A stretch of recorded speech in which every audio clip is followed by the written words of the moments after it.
Right then, welcome back. And today I have a question.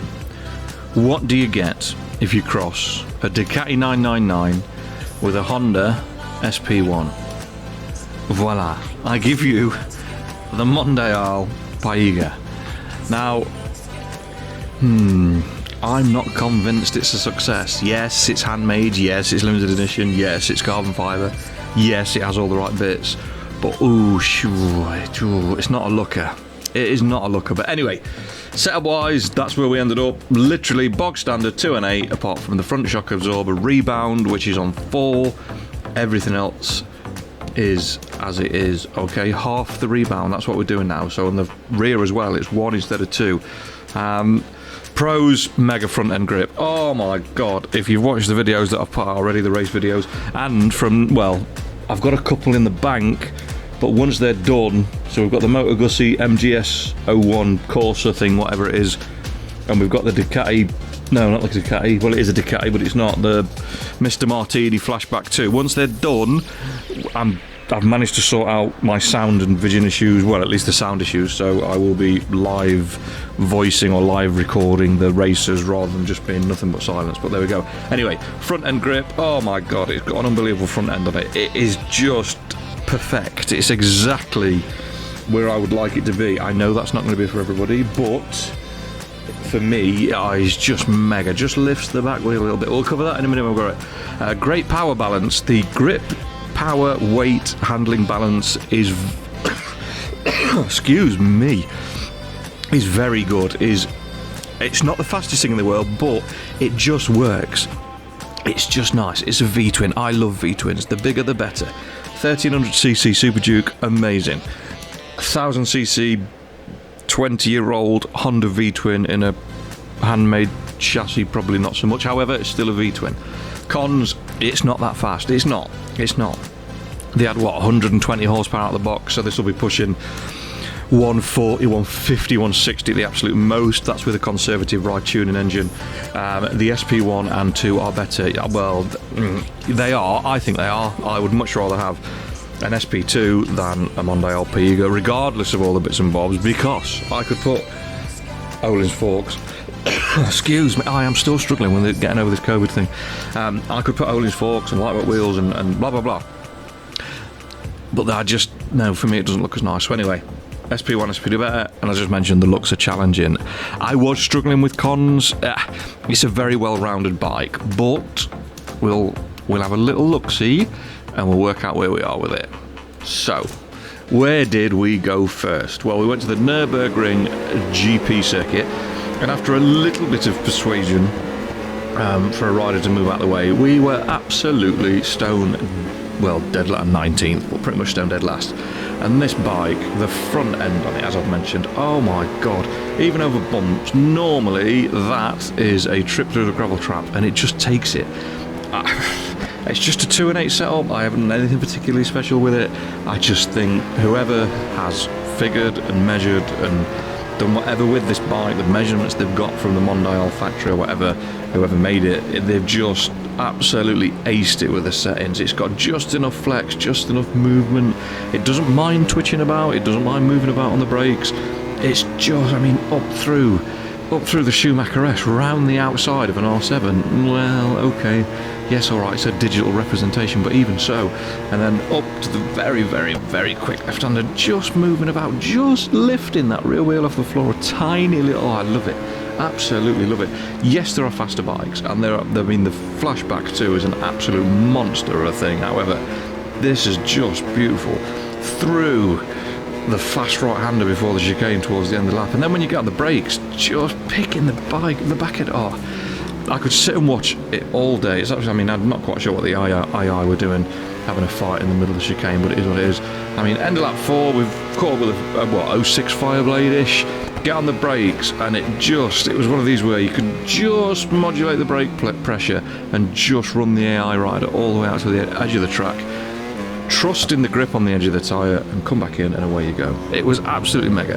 Next, we went to Alton International. Do you know what? My teeth, I've put the wrong teeth in, I think, today. All the way around the outside at turn 1, mega grip on the curbs. this rebound setting that Rafa Lobo has found, mate, unbelievable, absolutely unbelievable. It would never have occurred to me to drop the rebound setting. Now in the game, if you read the rebound settings, it says it slows it down, which is the opposite of what I would want to do over the curbs, but if it works, it works. I mean, we're abusing the curbs through Britain's chicane and up the hill, and if you watch the Ohlins race, you know what's coming. This MV is about to try and put itself into orbit. I mean, what on earth were they thinking? A little bit of a rush of blood to the head, I think. Again, grip through Druids. Yes, it runs out wide. It's on the dirt and the AstroTurf and the plastic. It doesn't mind. Does like a bit of a wheelie though if you just put a little bit of backwards pressure on that stick. But everything else, oh my god, what a machine! Absolutely mega. And because if you ride in this view behind the rider, you don't have to look at the front end of it. You're not going to be made to feel slightly ill from the looks all of the time. I jest. If you like it, you like it. Lap 5 up to Britain's chicane. I mean, accuracy, bump compliance, over the curbs, through the curbs, touching white lines. It just doesn't care. It just gets on with it, and it just keeps going. Tyre wise, I was running mainly medium front, soft rear, just depending on what was happening. I mean, a long 5-lap race on a soft rear tyre, anything with more power and they wouldn't have lasted. But again, there's that balance of grip to power and everything else. I did time trial it at Ohlins. I thought if we're going to go anywhere and we're going to get a lap time out of it, it's going to be Ohlins, purely because, well, I like the track, and I think that well, I'm reasonably quick there, but we really did try. We didn't run a massive amount of laps, maybe 8 or 9 laps if I remember rightly. We'll have a look at the end, but yeah, it was just, I mean, just look side to side, back end's moving about on the curbs. It does not care. It's just a really, really nice bike to use. So if some 1000cc bikes are way too fast for you, some 1000cc bikes are way too twitchy, flighty, wheelie all the time, or do whatever and ruin tyres, fully tune one of these, put everything on it, slicks the works, and you will find a very, very balanced machine hiding in there. It'll slide about, it'll run in the wet. I did have a little muck about. I changed the weather and went to a wet setting just to see what it did. It warmed both tyres up pretty much evenly. It did push the front a little bit through some of the like naughtier corners where you're braking.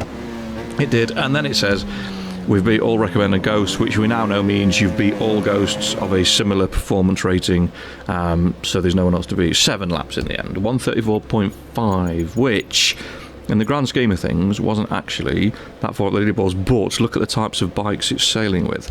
Everything else is top 800s, low 900s, so I think it's punching reasonably well above its weight.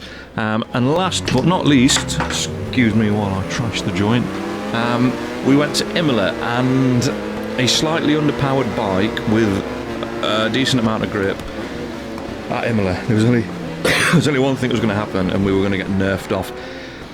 I restarted this quite a few times. The frustration level. We were quick through the corners, the AI weren't. We were slow out of the corners, the AI weren't. We were good on the brakes, the AI weren't. In the end, I resorted to bulldozing tactics and just being an absolute bully, really. Elbows out, I'm coming through. If you don't move, we might have a massive accident kind of tactics. I mean, round the outside of an MV F4, F3, I can't remember, it might be a GSXR. Couldn't tell from the side panel. But yeah, down into Aqua Minerale, just that front end, look again, you can see it diving on the bar. I don't know, I mentioned it time and time again, but what an absolute pleasure it was on the bikes. Here we go, a visual demonstration of the problem with having a beautifully balanced bike but no power. So, through the bottom chicane, Variante Bassa, we've got a Phaser FZ1 naked and a ZZR 1400 in front of us. Yes, the 1400 is a missile, but slowly but surely they just walk away. Goodbye, see you later. We close them back up on the brakes, not an issue. Even on the dirt we can still put the brakes on because the bike is so good. Over the bumps, if I was going to change the setup, I would add either 1 click to the spring rate or 1 click to the rear preload. That's it. That's all I would do if I run this bike again. In fact, I already have, and I've saved the setup, but I wanted to show you the setup that I'd used, just to stop that little bit of vertical movement that you see when the bike hits a bump. There, look, just as we're coming out of the gas, there's just a little bit of vertical bounce and a little bit of a sideways shift. A click on the spring or a click on the rear preload will just stop that happening a little bit. It'll just give it a little bit more to push against, and it'll just control it. But even though we're faster through the corners, I mean, down into Aqua Minerale, we actually give the ZZR1400 a little love tap. Up the hill, we just get absolutely roasted. It's like, it's not even funny. Up to the top chicane, what do? Do we try and go around the outside? No, we don't. We don't have enough power, which means we've now got another acceleration zone where we're almost alongside the ZZR for about half a second, and then, yes, it's on stock tyres, but it is just so quick. So we have to use the excess grip that we have and being better on the brakes and send a brave one down the outside, and look at the bike. Somehow it stopped.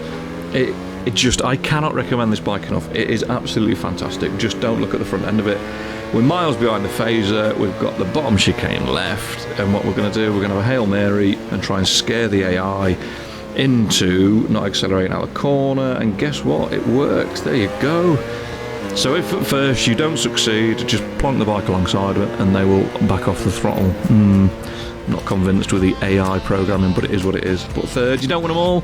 It's not about winning them all. It wasn't about getting on the time leaderboards with time trials and stuff like that. It was just about riding a bike that's really nice and balanced, and it's absolute barrel laughs. So yeah, we're back. I've been away at work for a couple of weeks, but fingers crossed we can get cracking and keep them subscriber numbers going up. So thank you for watching, liking, subscribing, commenting, absolutely everything, and fingers crossed I will see you next time. Take care, stay safe, peace.